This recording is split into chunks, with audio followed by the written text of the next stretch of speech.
Oh my gosh, I am so excited. Thank you so much for chatting with me today. This is going to be so fun. I'm going to introduce you first. Is that okay? Okay.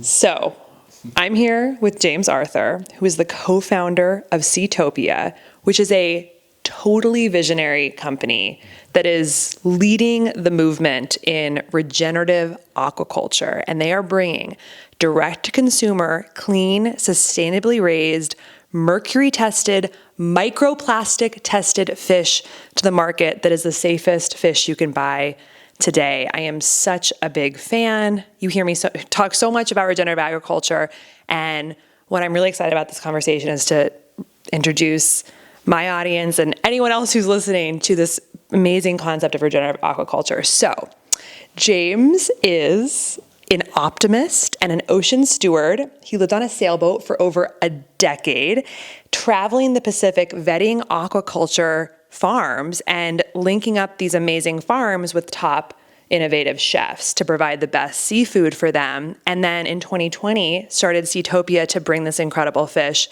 to consumers. So we just had like the best lunch of my entire life, eating a bunch of Seatopia fish, all raw. It was incredible. And I'm so excited to learn more from you today. Thank you so much, James. That's a great intro. Thank you. I appreciate you being open to have these conversations and being a champion of regenerative agriculture. And that lays such a beautiful foundation for what we're trying to do with our oceans. And the oceans cover like how much of the world's surface? 70%. 70%. And that's just the surface. When you look at the depth, I mean, this is the blue planet. This is not Earth. Earth is an absolute misnomer. We look at this through this lens of Earth, but absolutely, when you step back and look at how the whole ecosystem works on this planet, this is the blue planet. This is ocean, much more than Earth. Oh my gosh. Yeah, we think about farming and agriculture and sustainable agriculture. I mean, I think most of us think about just land-based, but there's so much more that can help people and the planet. So I can't wait to jump in. I would love to start with maybe just some personal stories. Like, you lived on a boat for over 10 years, which is incredible. I'd love to hear how you got started living on a boat, and maybe just a little bit about where you adventured and how you started connecting with regenerative aquaculture farms all over the Pacific. Yeah. Well, my wife and I lived on a boat for almost a decade, and during COVID, we had a little bit more space in our schedule. The restaurants that we had been working with all closed down, and so we decided, hey, one day I wanted to go sail around the world, and I dragged her along with, right? But I had enough space in our schedule, and we took off on this grand adventure, and we sailed from Los Angeles all the way down to Central America, and we saw so many incredible places, but a lot of things that were very disturbing as well, right? Like, we came across illegal fishing vessels in the Galapagos National Park. We came across beaches that should have been pristine that were covered in plastic. So there was wonderful, wonderful things that we saw along the way, but also, you know, I've read all these reports about increasing mercury levels in the oceans and increasing microplastics, but to go somewhere that you've dreamt about your entire life since you were a child and invest so much of your time and energy and end up seeing plastics all over the beaches was really disturbing. And it's a little harder to see the microplastics, but they've now invaded everything. Anyways, along the way, we got pregnant, as happens when you're isolated on a boat, having these romantic experiences. It's hard not to, but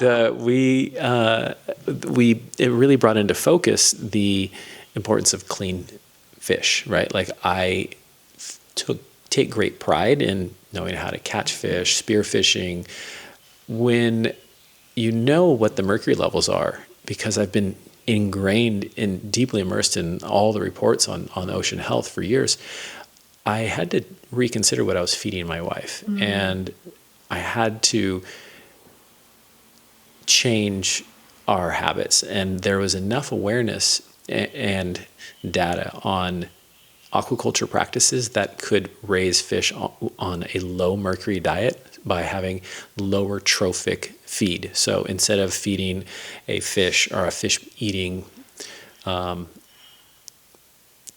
sardines, anchovies, mackerel further up the food chain, eating just at the base food of the trophic levels, the microalgae throughout their entire life, results in magnitudes lower levels of mercury. This data has been known. There's been a lot of demonstrated pilot projects doing this, but not commercially available. So that epiphany was I had connections to some of the farms that had these pilot projects, but the epiphany was Seatopia needs to be the champion of this particular type of farming and these particular feeds in order to produce healthier, low mercury, no microplastic, no detectable microplastic, high omega-3 seafood. Those projects were already in pilot, but they needed to be brought to mainstream. And that was sort of the pivot into what Seatopia is doing today. But the journey was like, we just wanted to see all the aquaculture facilities along the coast. We wanted to see all the marine protected areas. And it brought to just so vividly that the oceans are changing in a very rapid and dynamic way. And what I used to feel comfortable eating doesn't exist anymore. Yeah. Wow. So just kind of getting into like your personal story even a little bit more, like what was your first touch point with this whole concept of regenerative aquaculture? Like what got you seeking out these farms? Was that an industry that you were in before? Like how did that develop? Well, the inception was this gentleman that I worked with when I was a teenager. Actually, I started volunteering at an aquarium in San Diego, in Chula Vista. There's a aquarium. At the time, it was called the Nature Interpretive Center. It's out on this estuary, this marshland in Chula Vista, South San Diego Bay. And out in the middle of the estuary, there's this beautiful aquarium where they have bat rays and stingrays and leopard sharks. And there was a steelhead trout rehabilitation project. And it was demonstrating that this species, steelhead trout, that used to be abundant in these areas throughout Southern California, steelhead trout would go from the ocean up into the rivers, into the lakes, and back again. And they were an integral part of the ecosystem and a food source for a lot of people and animals. But because of the way we've changed rivers and pollution, they may or may not be extinct within the next couple of years. Like there was, the last count was like less than 100, and that was right before these big fires. And the fires are devastating the local ecosystem. Anyways, this rehabilitation project was demonstrating how we could raise these steelhead trout in captivity from egg, bring them to maturity, and release them back into the wild, or release them at various stages into the rivers and allow them to go back. And we also demonstrated that they could be raised to maturity and harvested. So he was like, this is aquaculture's potential to rehabilitate and to feed. And that deep understanding at that early age that we can farm in the ocean and we can rehabilitate. We didn't really have the ideas, the naming convention of regenerative aquaculture back then, but it was restorative potential of aquaculture practices was really what piqued my interest. Yeah. And then 20 years later, I had the opportunity to pursue aquaculture. In Mexico, I found a farm that was producing some of the best quality yellowtail in the world, and I wanted to go and work with them from a mission of being a good steward. And this farm's practices was some of the most innovative. And I said, I want to go and work with the most innovative aquaculture facility. And that's how I got into aquaculture. But at that time, it was really just like, how do you produce the most sustainable seafood? And there's often a difference between sustainable and healthy, because sustainable doesn't mean as much today as maybe it used to. There's a lot of greenwashing, and just because something's sustainable doesn't mean that it's really healthier for humans or even for the animals, for that matter. We could chat more on that. We should dive into that subject. Yeah. But yeah, there's a big difference between something like sustaining the status quo and regenerating and making better. Yeah. Well, I think that the big question, and I'm sure you get asked this so much, but like farm fish has such a bad rap now. And, we all know people who are like, I would never eat farmed fish. It's just so toxic and whatnot. Like regenerative aquaculture is totally different, but that's still a gap that I think is misunderstood. Like how would you describe the difference for people to conceptualize between farm fish and a different kind of farm fish, regeneratively aquaculture raised fish?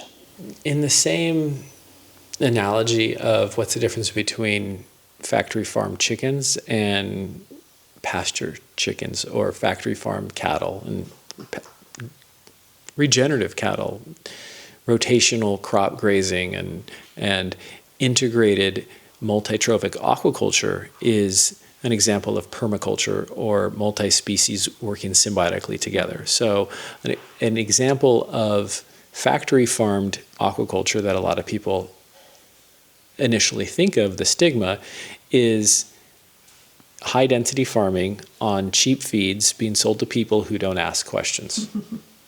But there's also high quality farming where fish and shellfish are raised on diets that optimize for the healthiest animals, that have the most robust immune system, that have the most nutrient density. And that model is completely different. You have to have a different environment, you have to have different feed, you have to have different buyers.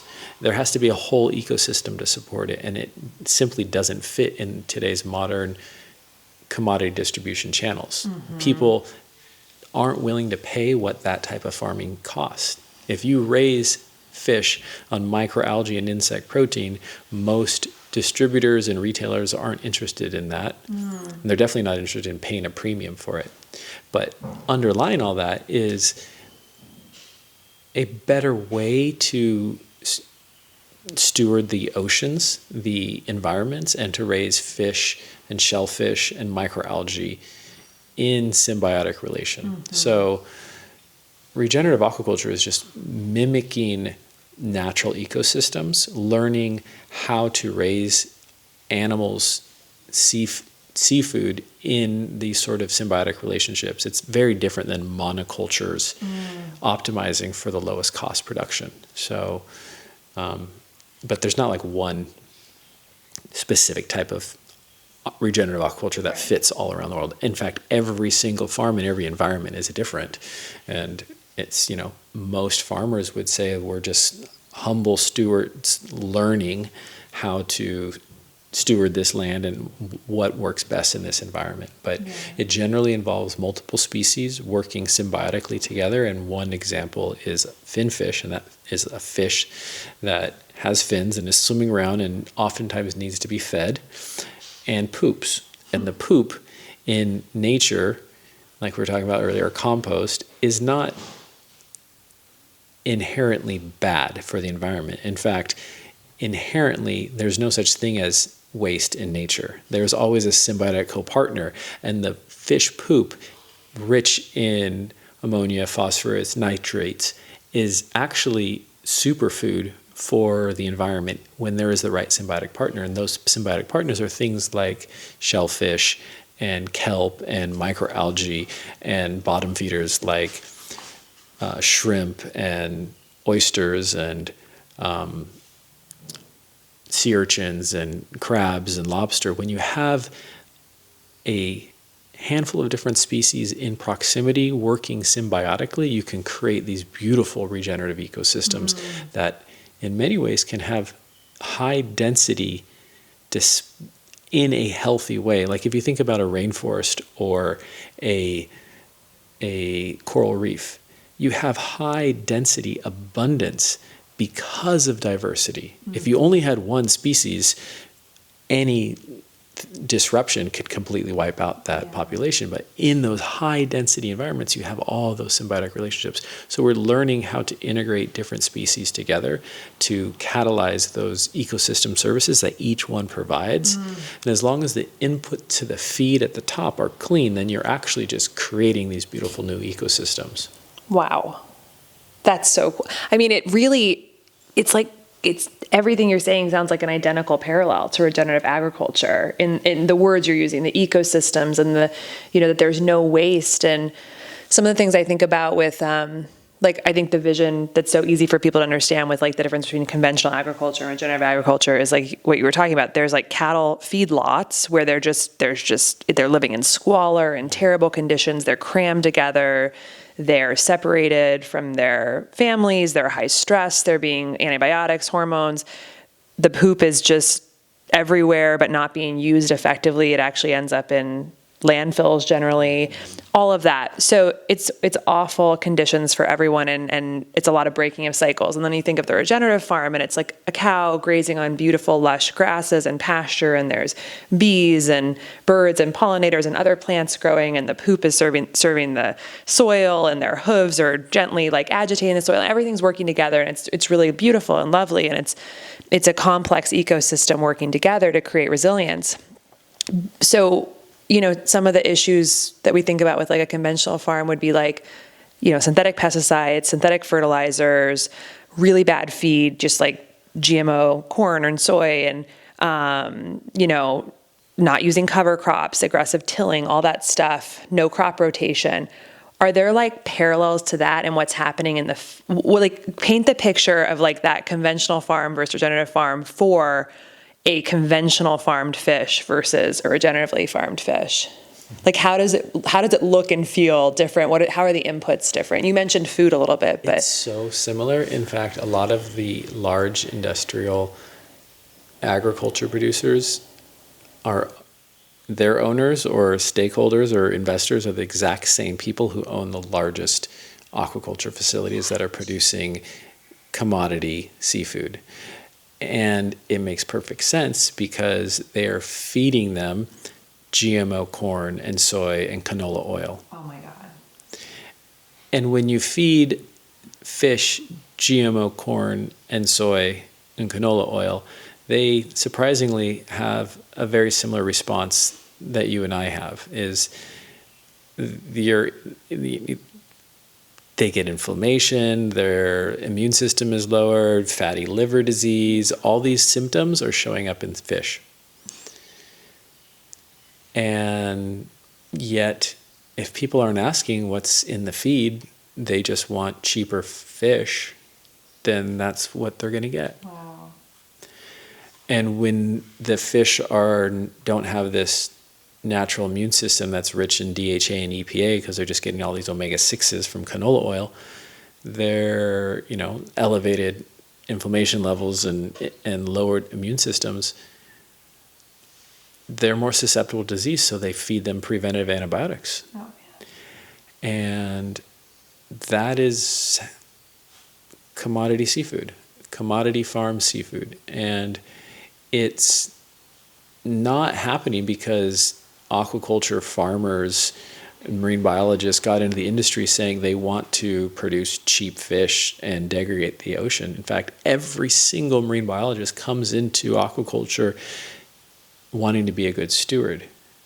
But there's this market force that is not incentivizing healthier seafood, that continually breaks down the business model of all of these farmers and says, we'll pay you based on species and country of origin. We're not going to ask or incentivize anything else. Like if it's an Atlantic salmon from Norway, this is what we're going to pay you. If it's a Campachi from Mexico, this is what we're going to pay you. And that was my experience working firsthand, that if we didn't change our business model, if we didn't find a way to sell outside of these commodity distribution channels, our business would fail, right? So once upon a time, I was selling whole fresh fish from the best farms in the world to farm-to-table chefs in Southern California, bringing those chefs to the farm and eating the feed with them and letting them swim in these beautiful pens and seeing, this is beautiful, this is healthy. And when you do things this way, yeah, it costs more, but the result is so much better, right? Yeah. And then the next iteration was, well, we can also use feeds that optimize for the most nutritious seafood. Yeah. We can use these, for example, with steelhead trout and salmon, they're actually insectivores, which means they eat insects, especially in their juvenile phase. When they're up in the river systems, they're eating flies and insects. That's why fly fishing is a thing. When you go fly fishing, fish are biting on something that looks like an insect or a fly because it's part of their natural instinct, and that's part of their natural diet. It's a species appropriate element. When you feed them insect protein, I don't necessarily want to eat insect protein. I'm not going to be force-fed like insect protein energy bars. Is not where I want to go just because it's a scalable, nutritious thing. But it's actually appropriate for it's not a species-specific diet for us. Exactly. Right? But it is for fish, it sounds like. Yeah.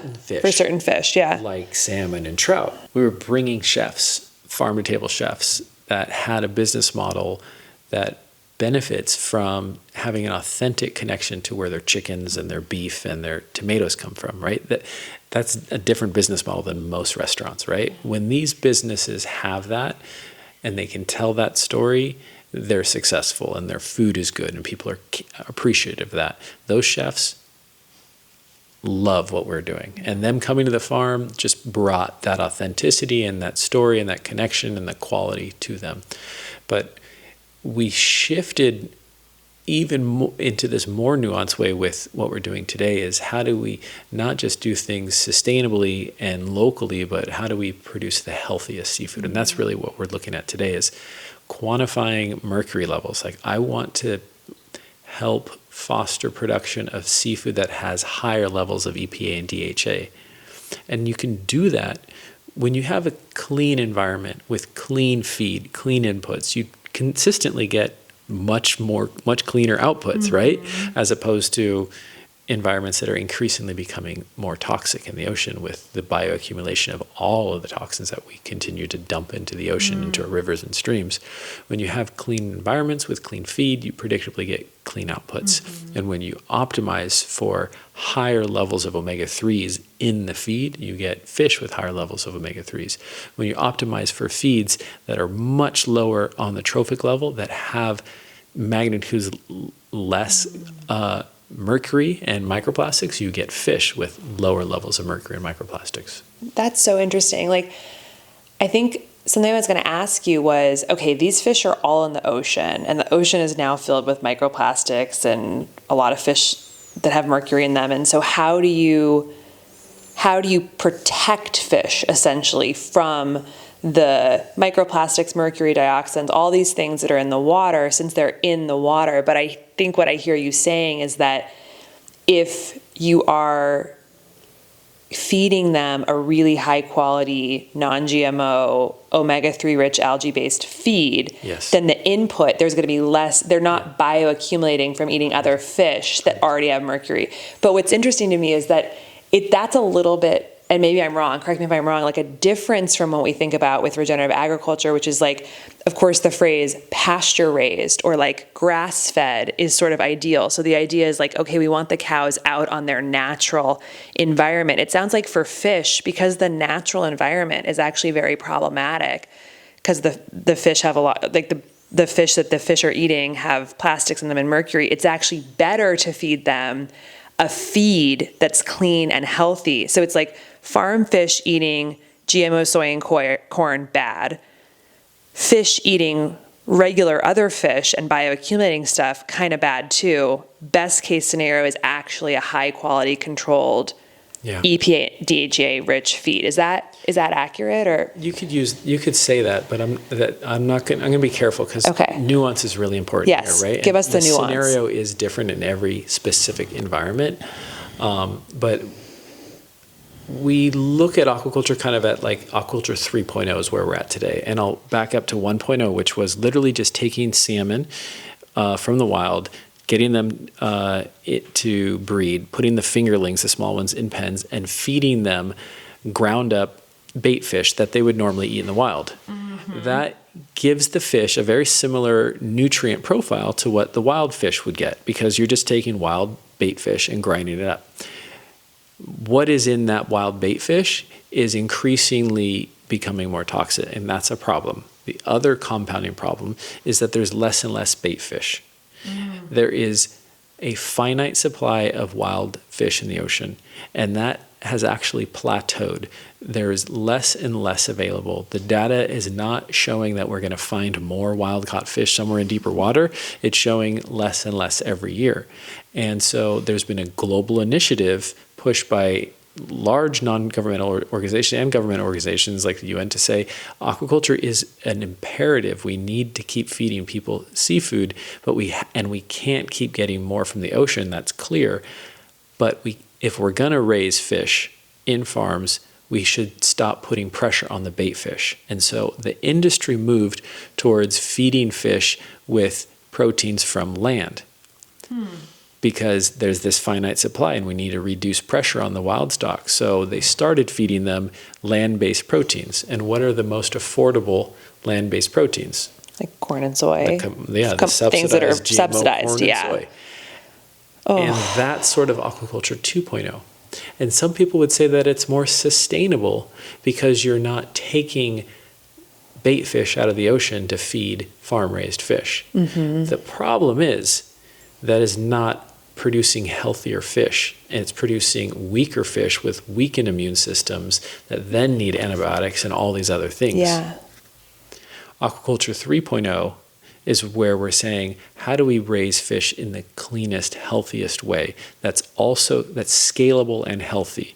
And so one scenario that you're referring to is feeding them. And so feeding them a pelletized diet made in a large manufacturing facility that is actually optimizing for omega-3s, EPA, and DHA, and then pairing that with truly scalable, species-appropriate nutrients like insect protein, mycelium proteins, things that specifically benefit the animals and are scalable. That is aquaculture 3.0 in one scenario. There's other scenarios though. There's land-based recirculating aquaculture systems, literally on land, recirculating the water, not using any fresh water,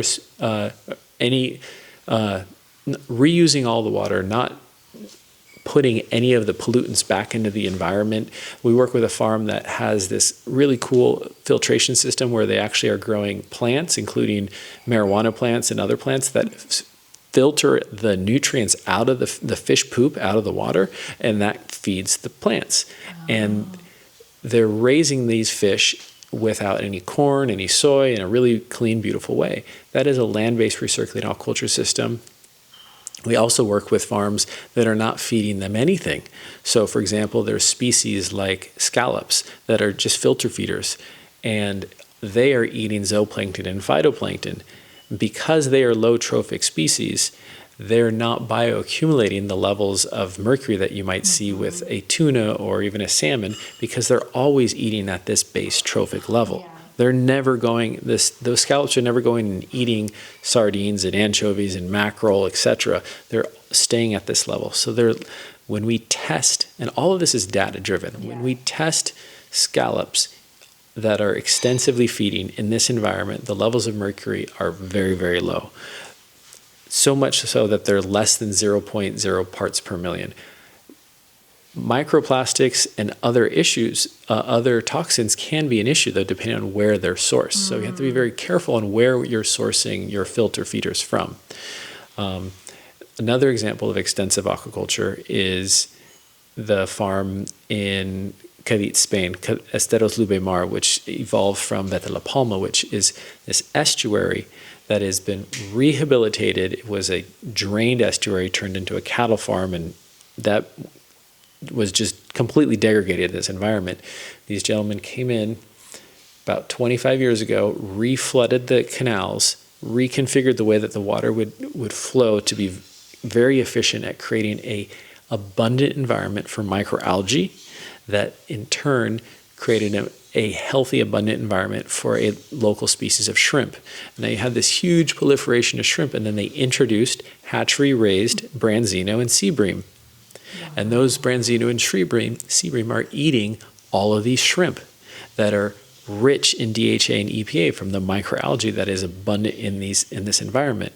And now you have this estuary that is flowing very efficiently throughout here, creating this abundantly healthy ecosystem that also has this huge biodiversity of flamingos and osprey and this myriad of other species, mullet, and all of these species are existing here today because the farmer said, how do we optimize the environment to create abundance that would not only be able to feed us and we could export and feed the world, but then also creates a healthy environment for all the birds and all the wildlife. And some people might say, oh, you're wasting, so much fish, allowing these birds to come and prey and all that. But if you approach it from sort of a regenerative principles, that where there's lots of life, there's lots of death, and you need predators to help cull and clean. And the sign of predators is a sign of a healthy ecosystem, right? Like when we go diving and we don't see sharks, there's not enough healthy environment. When you see sharks, it's a sign that there's an abundance of life as well, right? So, there's different models of regenerative aquaculture that meet different environments around the world. So that fish we had for lunch today didn't get any feed. They were eating the shrimp that ate the algae. They ate that throughout the majority of their life, like 70%. 30% they did get feed, and they get a healthy feed that mimics what we're talking about. Wow. But it is the majority of their life on this. Yeah. And that model is absolutely replicable around the world. Like we could be doing that in estuaries around the world. We can take often overlooked environments and bring them into the center of our food systems, right? Like if you think about estuaries and how they were perceived by humans 1,000 years ago. 1,000 years ago, an estuary was the cornerstone of the local community because our ancestors would go to estuaries to eat shellfish and catch fish and have a stable, healthy source of omega-3s and proteins. That was a lot lower risk than going and hunting a buffalo, right? Yeah. When we migrated around the world, we migrated following the coastline, following estuaries. And when we start to appreciate the value of these ecosystems today, we could literally change our relationship to the ocean because these are keystone environments. These estuaries are very important breeding grounds and nurseries for so many species. And when we start to celebrate these types of farms and these environments, we can really rehabilitate the larger ecosystems around. It's when you were talking about that sequence of events, like you had this estuary that had been drained to make a cattle farm. Yeah. And then to rehabilitate it, it started with the algae and then the shrimp and then the fish, and the birds are eating the fish, and it becomes a whole thriving ecosystem. It reminds me of some of the farmers I've talked to that are cattle ranchers, regenerative cattle ranchers. They're like, oh no, I don't really raise cows. I raise grass. Yes. And then everything else comes from that. So they're actually grass I mean, it's a joke, but it's like, I'm a grass farmer. Yeah. And then from that, all the bigger life comes from that. And it feels like there's a little bit of a parallel there with the ocean of like, if you can cultivate algae, you get a lot of things coming from that. That's really beautiful. Absolutely. Wow. It's those even deeper, right? It's like not even this grass, it's the soil and what's in it, the microbes, right? And the same thing in the ocean. It's the microalgae and all the relationships at that microscopic level. Yeah. That's where all life on this planet originated. Right. Yeah. It's amazing.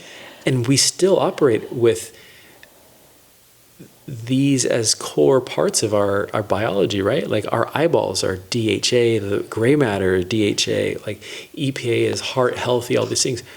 It's no wonder we all evolved from the ocean. We evolved eating seafood because it worked for our ancestors and it continues to work for us today. Yeah. Well, you were talking about like in the past, the estuaries were like a centerpiece of how we lived. So I was curious to ask you, like, is this idea of regenerative ocean farming, regenerative aquaculture, is this a new innovation, or is this actually more of like a traditional and indigenous technology that we like lost and that is coming back now aided by technology? Or like, what is, I mean, I feel like the answer is going to be like, oh yeah, tribes were doing this for millennia and we lost it. But what's the history? It's both, right? Yeah. So definitely we are learning to do it with technology, but in Asian rice paddies, they put tilapia out there, and the tilapia it's this multi-trophic environment.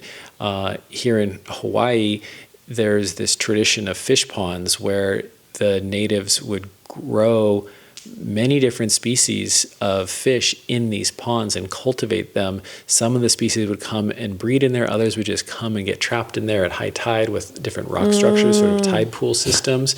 And then they would grow until they could be harvested. But aquaculture with carp and all these species goes back thousands and thousands of years. We're just learning how to do it respectfully, right? Like a couple people got the idea of aquaculture and said, let's apply the same business model that we applied to industrial scale farming to industrial scale aquaculture, and they did what they did.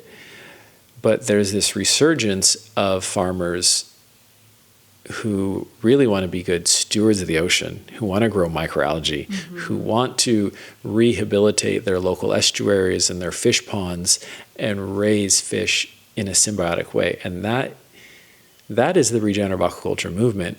That is this respect and rekindling of practices that, could be considered, ancestral practices.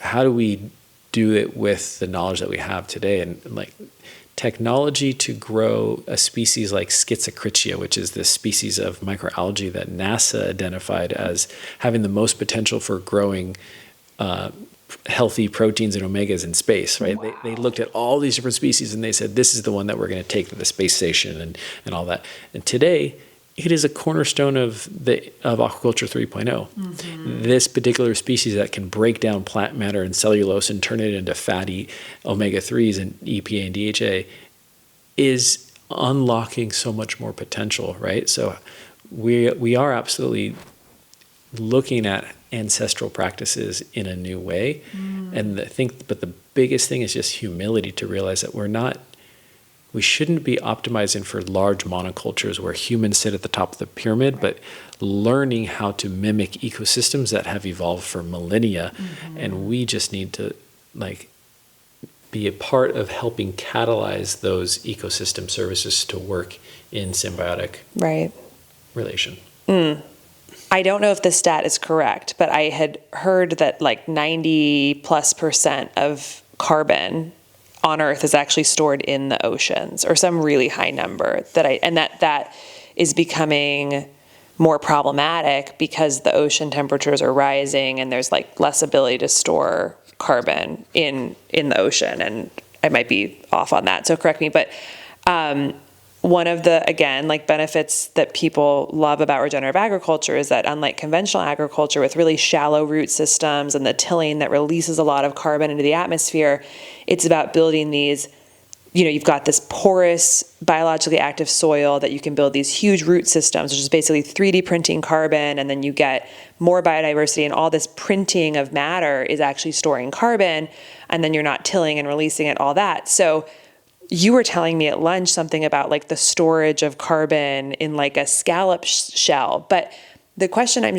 curious about is how does this type of farming potentially restore some of the capability of the ocean to be, for instance, a carbon sink, or to help with the healing of the ocean in the same way that on land regenerative agriculture is trying to heal our soil? Are there parallels there as well? Does it contribute to ocean health? Absolutely. Wow. It's whenever I hear somebody say that regenerative agriculture is the largest potential ecosystem service that we can catalyze to sequester carbon, I think that's cool. Go do that. But it's misguided. If you're looking for the largest lever, it is this blue planet's ecosystem services to sequester carbon. You have enormous systems moving carbon cycles from the surface into deep and upwelling and all these different systems. You have species like blue whales that eat enormous quantities of carbon at the surface and then dive and poop and store it down in the deep. There is data that shows just phytoplankton and zooplankton moving up to the surface to photosynthesize and then sinking down into the nutrient-rich waters at night is moving immense amounts of carbon.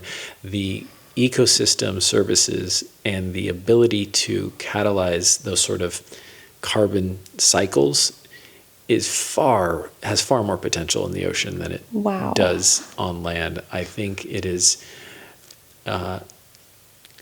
it's just kind of out of sight for a lot of people, right? But if you think about the example we talked about earlier was the shell of a scallop, right? So regenerative raised scallop is different than a bottom trawl caught scallop. Like a trawler goes out and just scrapes the ocean floor, and the ocean trawlers are like the least efficient fishing vessels in the world. It's just dragging this super heavy net across the ocean floor and literally just opening up all of the stored carbon and putting all the silt into the ocean to capture some shells that were down there. Oh my God. Very disruptive to ocean floor, very disruptive to all the different species. It's like going through a rainforest with a bulldozer, right?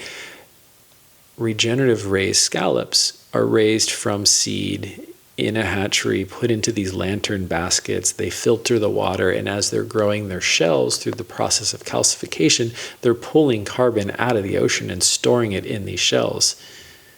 And then that shell is literally holding that carbon there. And it is a process that when we're scaling regenerative aquaculture with things like scallops that work symbiotically with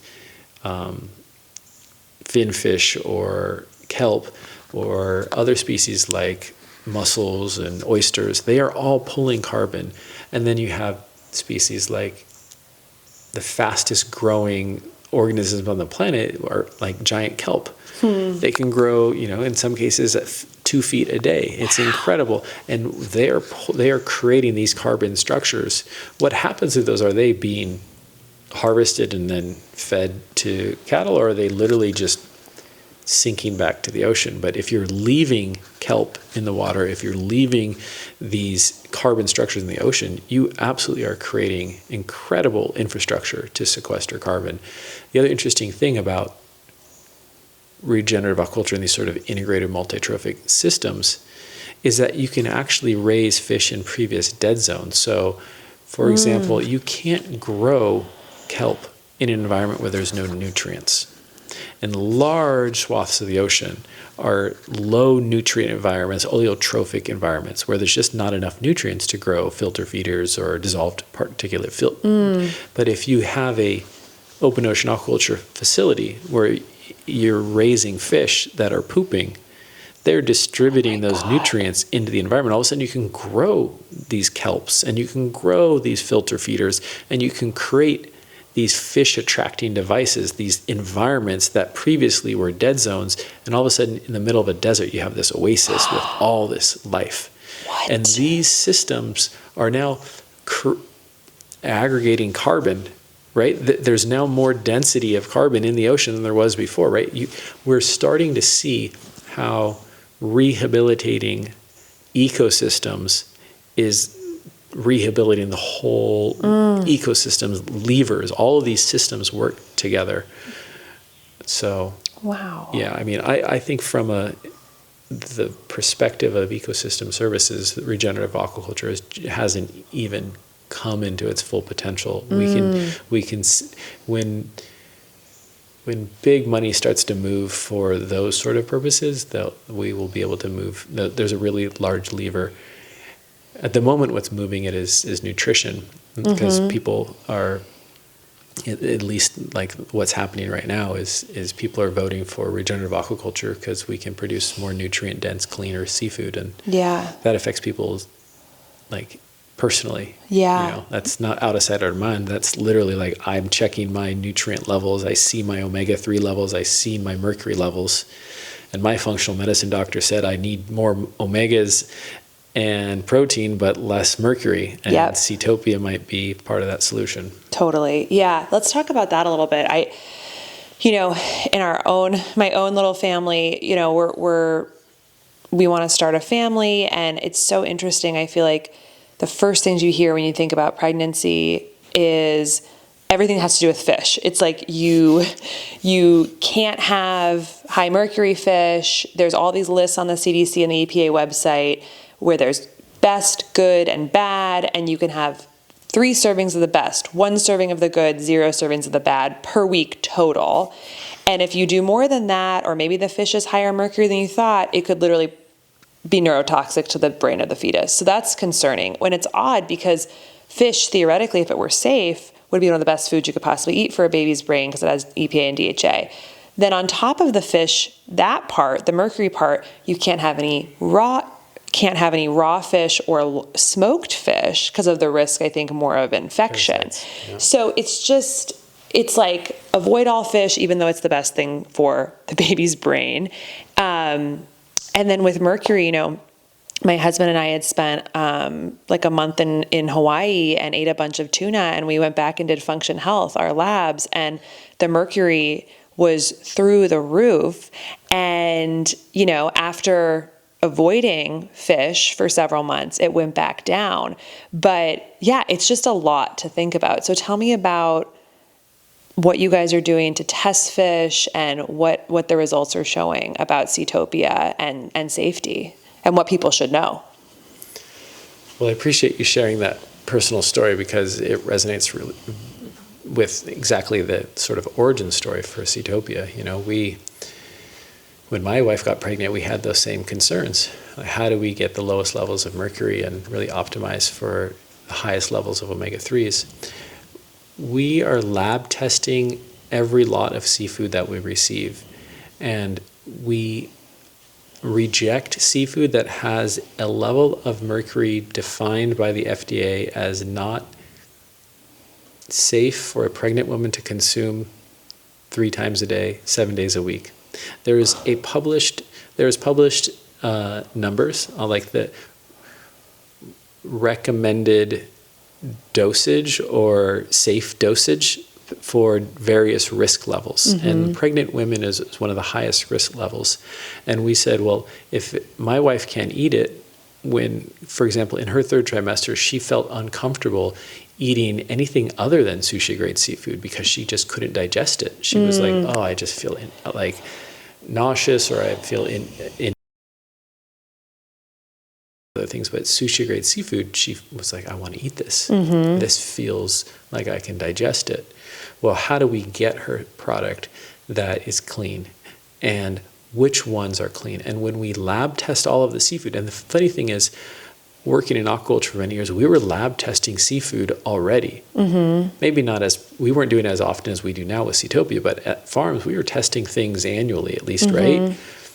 That data allowed us to see what's actually ending up in the fish. What are the histamine levels? How much mercury is in the fish? We had that data. And I now was like, well, I want to know that as a consumer. Mm-hmm. I want to know that with every lot, not just once a year. And so we're testing every single lot, and we're saying if it doesn't have less than 0.0 parts per million of mercury, if it doesn't have less than that, it's not going to be on the Seatopia, doesn't get the Seatopia label. So 0 mercury. It's not 0. It's less than 0.1 parts per million. 0.1 parts per million. So got it. We don't say it's 0 mercury. It's just mercury safe according to those standards. And there's literally a calculator. You can apply that to how much you weigh and what species you want to eat. And if you apply that same calculation to the data on how much mercury is in a piece of tuna, for example, right. It would say that you probably shouldn't eat more than a paper clip's weight of tuna per day, right? It's wow, very, very small slice, right? Right. But the fish that we ate today, you could eat it 3 times a day, 7 days a week, and not accumulate those same exposure levels. Wow. And then when it comes to parasites and microplastics, we have tests for this stuff as well. And the way that, so there's the microplastics test, again, it's not zero microplastics. Right. It's zero detectable microplastics, which means a microplastic is a specific size. And anything less than that doesn't show up on these tests. It's possible that there are nanoplastics in there, but it's very hard to get a nanoplastic tester. Yeah. So when fish are raised in specific environments, in specific with specific feeds, they're not bioaccumulating and not getting those high levels. So we've literally had to say no to some sources. We've had some farms in our system that didn't pass, and they had to, be removed from our catalog because something changed. Yeah. But if it is in the Seatopia catalog, it has the strictest testing and requirements because it needed to be safe for our family. Wow. And other families like that. This is such a technical question, but how do you actually test for microplastics? Is it a visual test under a microscope, or is it they can test the chemicals, the breakdown products of plastic? I think there's two different ones. There's a microplastic, there's a microscope test, and it also uses light to reflect certain things. Okay. And then I think after that, they can also identify the types of plastic. So they can identify, is it from fibers or is it from like PET plastics? Yeah. And you can see very clearly, like in certain parts of the world, that you see more of like in California, you see more of the microfiber plastics. And then in like Asia, there's a lot more of the PET in the seafood. Yeah. So when we're thinking about how fish are getting this stuff inside of them, it's actually not them ingesting the water. It's mostly bioaccumulation of eating other fish, which is why the feed and the other ways that the fish are being raised is, because that's kind of a misconception I had. I thought maybe they were just living in the ocean and they just would get mercury and microplastics, but it sounds like it's more based on what they're eating. Based on all the tests that we've done and all the data, fish simply swimming in the environment is not accumulating toxicity into their systems. It's what they're eating, because most of these fish are not eating microplastics. Some of them will eat large particles of plastic, and you can see that, like if you go fishing, you can see large particles of plastics in their stomach when you harvest them. Oh my God. But microplastics that get into the flesh of fish comes from smaller organisms. Wow. And so what we've seen is like fish swimming in a plastic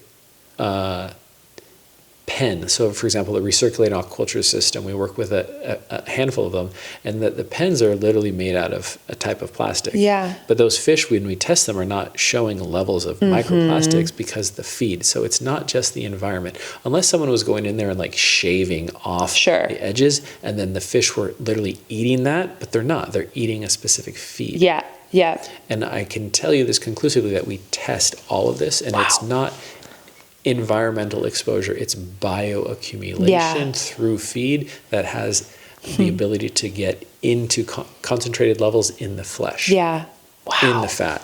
The mercury, for example, binds to the fatty tissues, and that goes up and biomagnifies. And that's why when you see like a whale wash up on shore, it has toxic levels of mercury because it's at the top of the food chain. Yeah.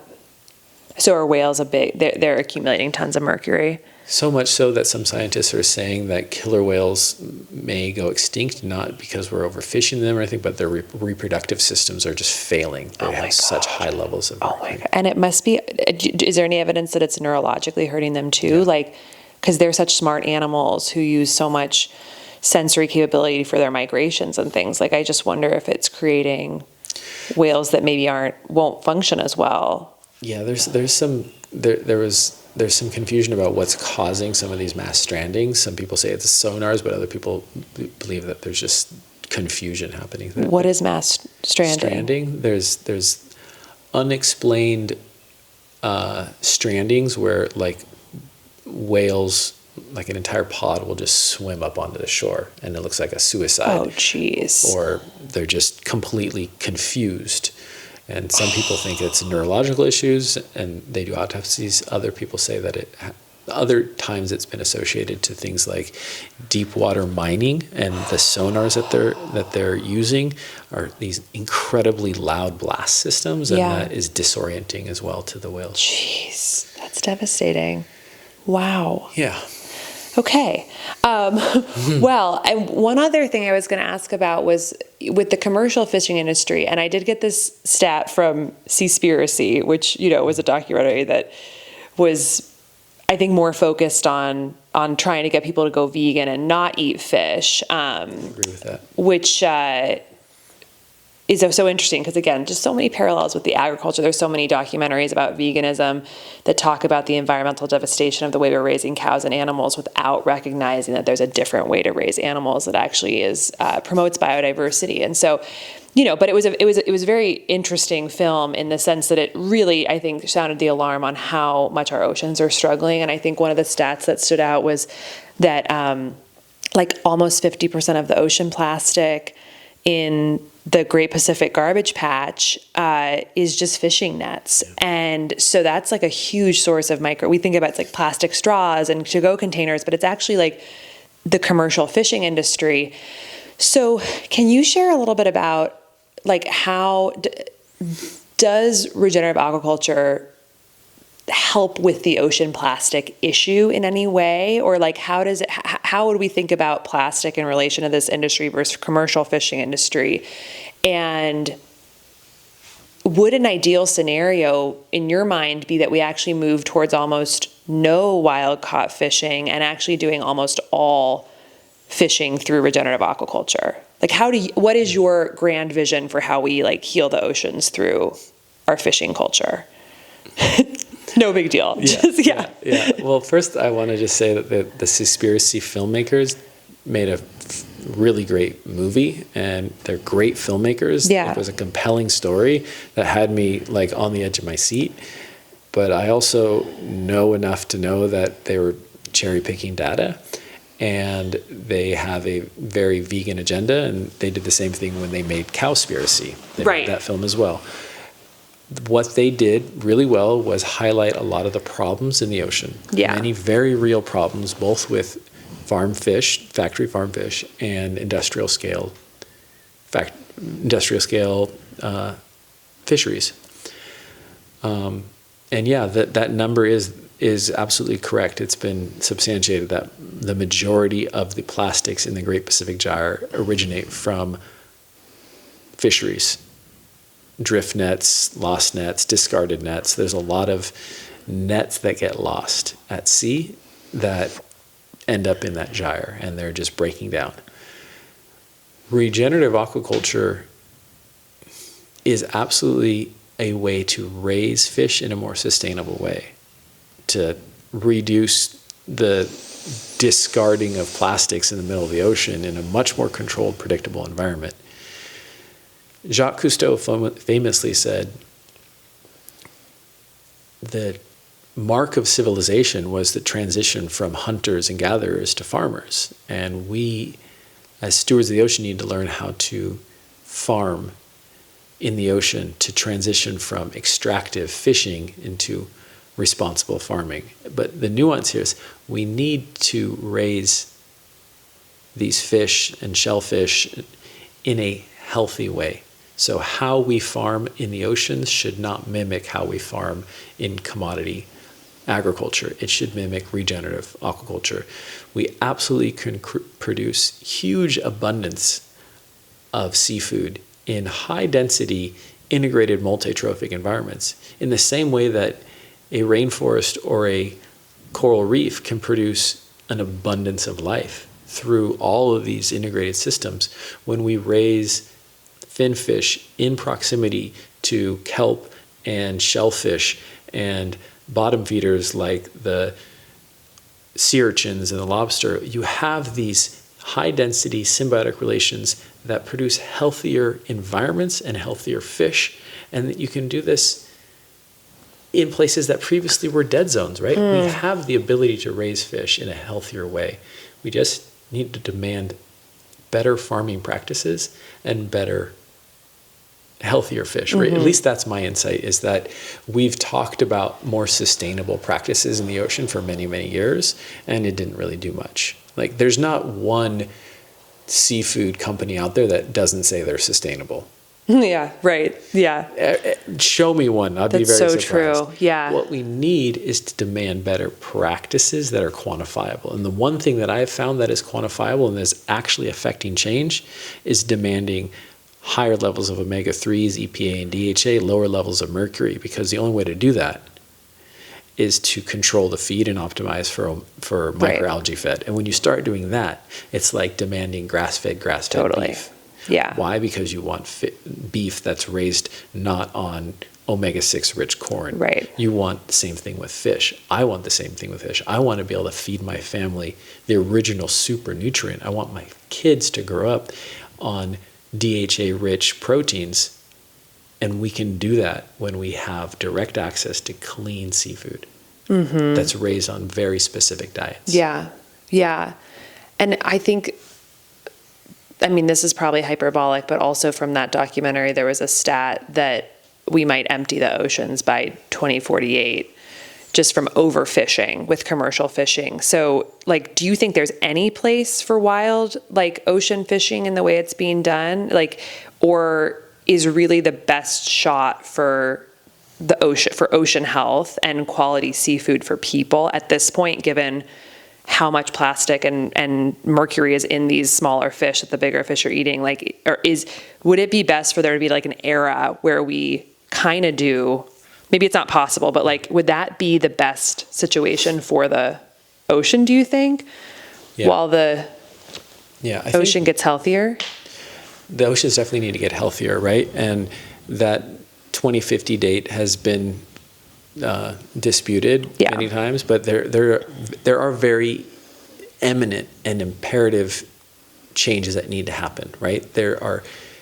We are changing the oceans every day by not taking enough action to change it, right? So my vision is that one day we will be able to fish from the oceans, and that we should have healthy, abundant oceans. But in the same way that when you go to the Serengeti, you don't go hunting wildebeests, or definitely you don't go hunting lions, right? Because there's so few of them left. We've created these national parks, these wildlife protection areas.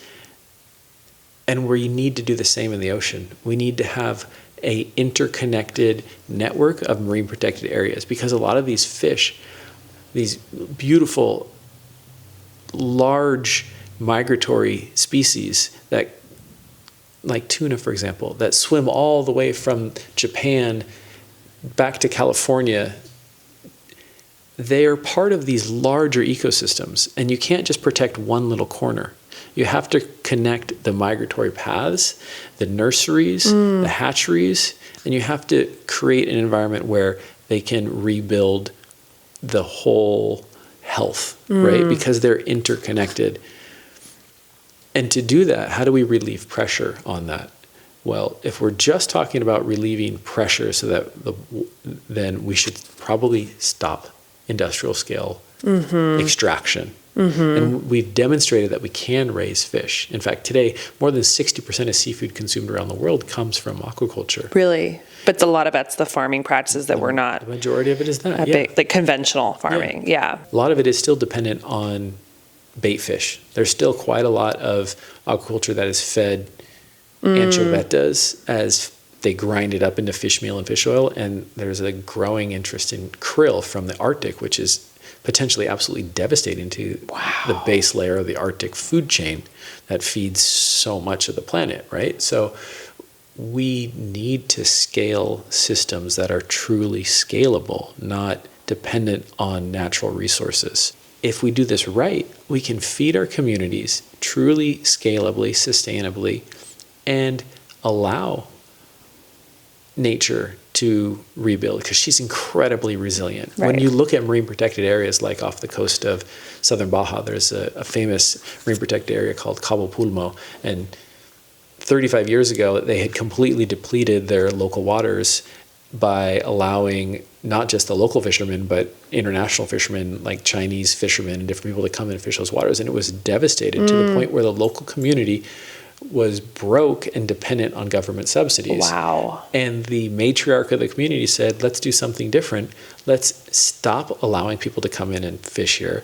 Let's protect our waters. There used to be a beautiful coral reef here. Let's see what happens. And they banded together and they protected 20 miles of coastline. And in 20 years, that community's gross domestic income has increased so much, and they still do not fish there. They've become one of the most well-known ecotourism destinations in the world and diving sites in the world, because that little 20-mile site has rehabilitated so rapidly and with so much abundance of life that people want to come around the world, and they now make more money just doing dive tours and things of that nature than they ever did just fishing, right? So when we think differently about how the value of these resources, when we raise fish in these sort of systems, like we work with some aquaculture facilities that are inside of marine protected areas where it's a no fishing zone, but they're allowed to do aquaculture there because those specific principles of how it's being raised are demonstrably having a minimal, if not no impact, or a positive impact on the environment. Wow. And the whole ecosystem has a benefit while the perimeter of those parks are getting fished. Yeah. That is really interesting to see, that we can raise fish going all the way back to when I was a kid, and this guy telling me we could raise these steelhead trout. We could raise them in captivity, reintroduce them in the wild, raise them to maturity, sell them to the local community. That model is happening today, and we just need more of that. Cool. Wow. That's a beautiful example. Okay, I have like 5 quick questions, just kind of rapid fire, that I'm just are reflecting on before we end this conversation. I really want to feel like I have my head wrapped around regenerative aquaculture, and I'm sure we know we're just touching the surface of it, but like little follow-up questions, so I really feel like I understand it. One, just quick question: where does the mercury in the fish come from? Yeah. Why are all the fish filled with mercury? Coal. I feel like we like just okay. Yeah, go ahead. We've been using coal fire plants for so long. That's probably the biggest contributor. Coal, yeah. So the emissions from coal goes into the atmosphere, and mercury is one of the biggest pollutants in the effluent, and it falls back down into our river systems and goes down the lakes and gets consumed by phytoplankton, and it sticks into the fatty tissues, and it works its way up the food chain and bioaccumulates. So yeah, the levels of mercury in the ocean today are like 300% higher than they were at the beginning of the industrial revolution. Coal, but not other forms of fossil fuels so much. Like I think that's the biggest one. It comes from a lot of places, but the studies that I've read show that was the largest contributor. But it comes from a lot of places. It's essentially naturally occurring. It comes out in volcanoes as well, but coal has been the biggest releaser of effluent, is my understanding. Okay, second question: the algae feed that is being given to the fish, how does that get grown? Is that grown on land? Is that grown in the sea? Like, how does that, what is the process of making algae? Generally, the most efficient way to grow it at an industrial scale is on land. They're doing it in ponds. They're doing it in laboratories. They're doing it in like vertical plexiglass systems that have, sunlight allowing it to photosynthesize, and then they're generally taking it and fermenting it to extract the oils into like a large brewery type of model, and then turning it into these omega-rich oils for feeds primarily for aquaculture, but also other feeds, and it's also becoming more and more popular for a lot of the beauty industry is seeking out these oils, these algae-based oils, and then the omega-6s and the 9s end up in different uses as well. Like I've seen like algae cooking oil and some of these other interesting things that you want to look a little closer at, like what type of omega is it? Just because it's an omega doesn't mean that it's omega-3s.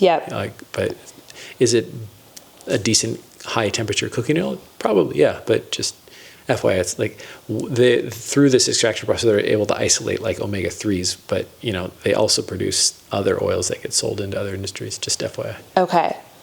You mentioned also that on the pregnancy issue that like sushi might be back on the table for pregnant women, like raw fish, if it's sourced properly, and that eating, I know you probably can't recommend this, but like even in your family, like your wife ate raw fish while she was pregnant. Can you just quickly outline like what, you said parasites is the main reason why pregnant women are meant to avoid raw fish. Why is that less of an issue or a non-issue with Seatopia? Once upon a time, I used to sell whole fresh fish to restaurants. And we got the opportunity to also sell to a cruise line that one of the farm table chefs, he got a commission to do a restaurant on this particular cruise line. And so all of a sudden I was like, okay, that's cool. Like, how do we do that? And the cruise line the chef required that they have our fish on the menu, right? So I was able to start selling to this cruise ship. It didn't last very long, but for like a year, they had this specific restaurant. And they required that all fish adhere to the FDA's guidelines for parasite destruction. So we learned about the specific methodologies that are demonstrated to kill parasites. Oh, God. And it's not necessarily a bad thing. It's freezing at specific temperatures for specific periods of time. Okay. If you put a fish with parasites in your home freezer, it will not kill the parasites. It's not cold enough. Okay. The guidelines were something like -30 degrees requires 7 days at that temperature. -60 degrees was 24 hours. But you have to keep it at a very low temperature for a minimum period of time to kill any potential pathogenic parasites. That's the FDA guidelines for parasite destruction. Just so happens that when you blast freeze or nitrogen freeze seafood, you're oftentimes adhering to that first principle of the low temperature, and then the way that we store our fish also adheres to that. So we are ensuring that there's no potential living pathogens in any of the Seatopia products because of the way that it's frozen.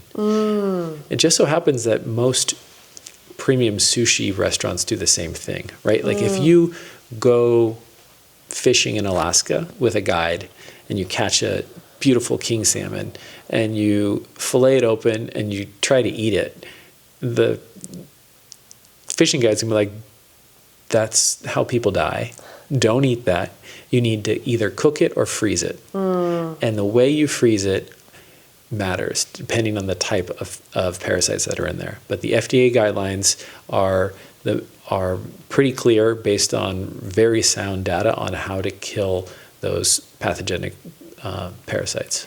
So what I'm hearing is that just the way that you freeze the fish right when it's processed essentially adheres to the same type of freezing guidelines that would kill pathogens anyways. Any potential pathogen, but on top of that, all of the feeds that are getting manufactured are also certified parasite free. Oh, wow. So we have this dual layer of trust and comfort because the fish are eating a diet that has been manufactured in an ISO 1000 facility, and it doesn't have parasites in it, right? It was clean to begin with.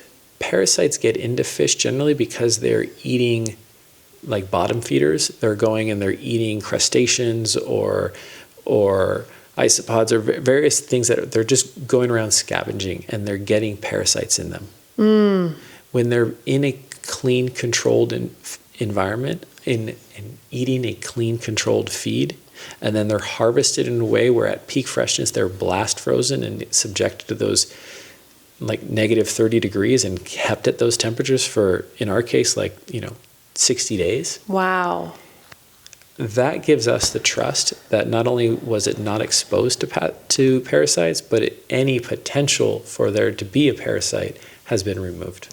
So when people are buying fish, and they're worried about parasites, it's not that the parasites are entering the fish like in the grocery store or after. It's like the fish had parasites when they were alive and they did not get killed in the processing. Like, is that, like they ate something, is that accurate, would you say? Like the fish, they were sick fish and then you're eating sort of a sick fish. But if it was a healthy fish and it was flash frozen in the way, or frozen in the way that you're talking about, you're kind of ensured that you're not going to it's not going to pick up a parasite while you're defrosting it or while it's in your fridge at home. I'm not going to speak for what happens in grocery stores and fresh product, because a fresh product could be exposed to anything, but it's difficult to introduce a parasite into a frozen fish that's already in a vacuum seal bag that's kept at negative 30 degrees. Wow.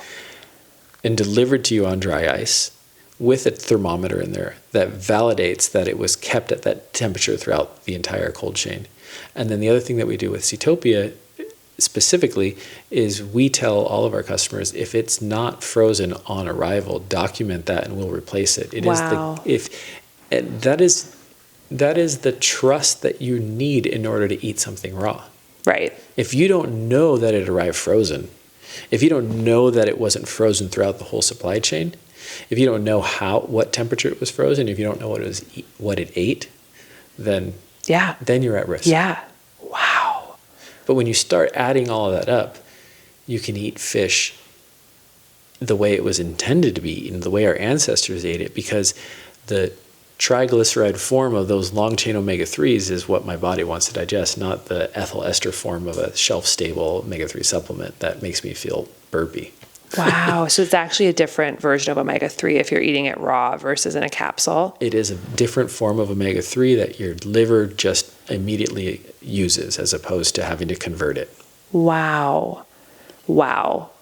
I think we should just end there. This is so amazing. I mean, I think that I like the fact that, just in this phase of life, so many pregnant friends wanting to have kids soon, this is a game changer to think about, having the option to have safe fish that's quality controlled and tested and potentially could be eaten raw. The benefits to the mom, the benefits to the baby, the sense of anxiety that comes along with eating fish. It's incredible what you're doing. Do you want to share just briefly with people a little? We haven't actually talked that much about Seatopia. I feel like it's been such a great educational conversation. But tell people how the service works, the subscription model, and how they can try it. How do they get some of this amazing magic in their house? They just sign up. We have this quirky little URL, seatopia.fish. You just go there, pick out what you want, and we ship it to your door. All of our shipping is carbon neutral. Our packaging is eco-friendly, and it arrives with sushi-grade, super frozen seafood that has a certificate of analysis on all the products, quantifying the cleanliness and the nutrients. And if you want more, we send you more. Okay, but you have to talk about the delivery schedule when it comes with the moon. This is my favorite part. Are you still doing it that way? No. Oh, damn. Okay. Once upon a time, when we first launched Seatopia, and my wife and I were still living on a boat, we were working with a very small budget. We only had a small number of customers, and we wanted to work with a third-party logistics company. And they said, you're not big enough to fulfill orders as they come in. And I said, well, what if we only fulfilled once a month? And we took orders all month long and then just fulfilled once a month. They're like, okay, we'll do it. And being quirky hippies living on a boat, we're like, well, what if instead of it just being on the first every month, what if we aligned the delivery with the full moon? So every month, the deliveries would go out the week of the full moon so that all of our customers would receive this beautiful box of seafood on the full moon, and there's recipes in there, and we'd all be sharing recipes. So cool. Eating this in observance of the full moon, and that kind of created a really cool community of people who were attuning their attention to the rhythms of nature in a way that I think is important and often overlooked in society. Wow, that's so neat. I love that that's part of the history, but now it sounds like people can actually get a delivery on demand. Yes. Because you're growing, and that's amazing. Yes, now we're big enough to be able to be fulfilled on a regular basis. So awesome. As long as you place your order by Tuesday it gets delivered, I think, that same week. And, Wow. Yeah. Awesome. Thank you so much for chatting. And it was a masterclass in ocean life and regenerative aquaculture. Thank you so much for what you're doing. And I really appreciate your work. Thank you. My pleasure. I feel like we just scratched the surface, but I appreciate you asking these questions and being part of this movement to eat cleaner, healthier foods for the environment. It's really, really important for people to care where their food comes from and to make decisions that affect farms and the environment and our health, right? It's a powerful vote. Yeah, it is. Thank you. Thank you. Thank you. Awesome. Yay. Yay. Oh, you know what I forgot? I forgot to... That's a sale. Is it Shopify. for you guys? Oh, that's awesome. So good. Talk about the energy. Someone's like,